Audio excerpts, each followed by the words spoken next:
दोस्तों, महान आचार्य चाणक्य ने कहा था कि जिस व्यक्ति ने समझ लिया कि क्या, कब और कितना बोलना है, उस व्यक्ति को सफल होने से कोई भी नहीं रोक सकता।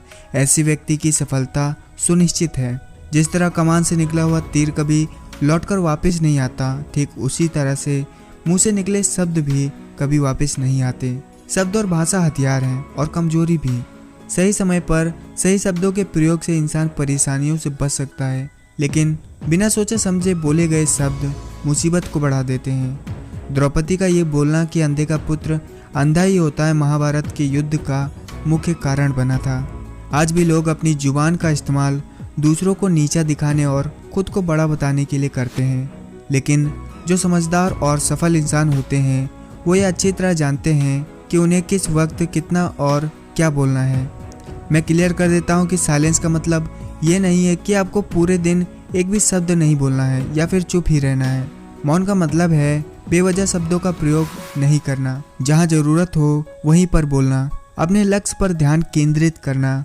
तो दोस्तों, आज की इस वीडियो में मैं आप लोगों को साइलेंस के कुछ ऐसे फायदे बताऊंगा जिन्हें जानने के बाद आप आज से ही नहीं बल्कि अभी से उतना ही बोलोगे जितनी आपको ज़रूरत होती है।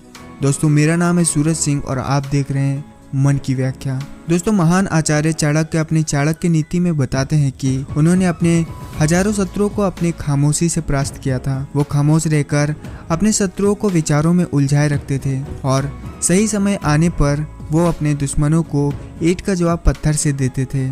साइलेंस यानी कि चुप्पी किसी तरह लोगों की अटेंशन को ग्रैब करती है।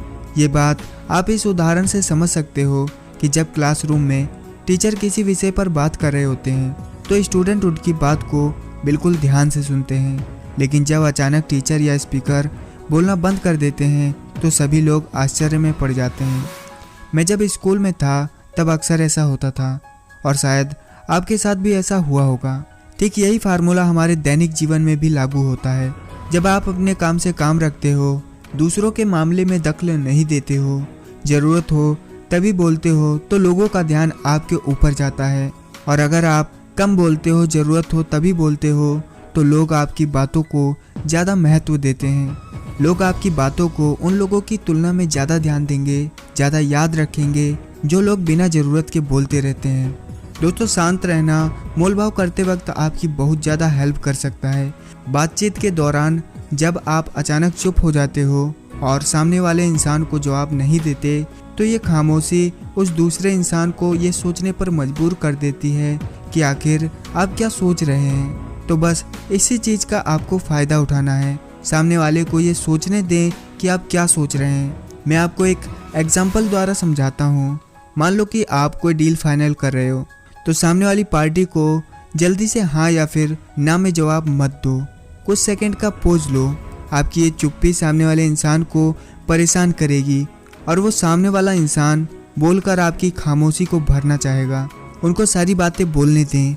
इससे आपको बातचीत आगे बढ़ाने में मदद मिलेगी और आपका साइड बातचीत के दौरान ज़्यादा भारी होगा। दोस्तों, अगर आप एक मजबूत रिलेशनशिप बिल्ड करना चाहते हो तो इससे पहले आपको ट्रस्ट यानी कि विश्वास बिल्ड करना होगा। और विश्वास तभी बिल्ड होगा जब आप सामने वाले इंसान की बातों को ध्यान से सुनेंगे, यानी कि बातचीत के दौरान कम बोलेंगे।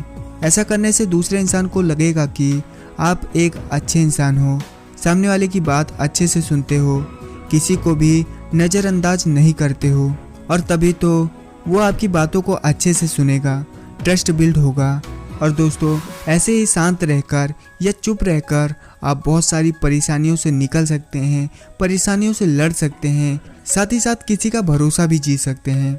यानी कि आप शांत रहने से सारी समस्याओं का हल भी निकाल सकते हैं। तो दोस्तों, ये थे कुछ शांत रहने के फ़ायदे। आशा करता हूँ ये वीडियो आपको पसंद आई होगी। पसंद आई हो तो इसे एक लाइक ज़रूर से करना और चैनल पर नए हो तो चैनल को भी ज़रूर से सब्सक्राइब कर लेना, जिससे कि ऐसी और मोटिवेशनल वीडियोस आप तक पहुँचती रहे।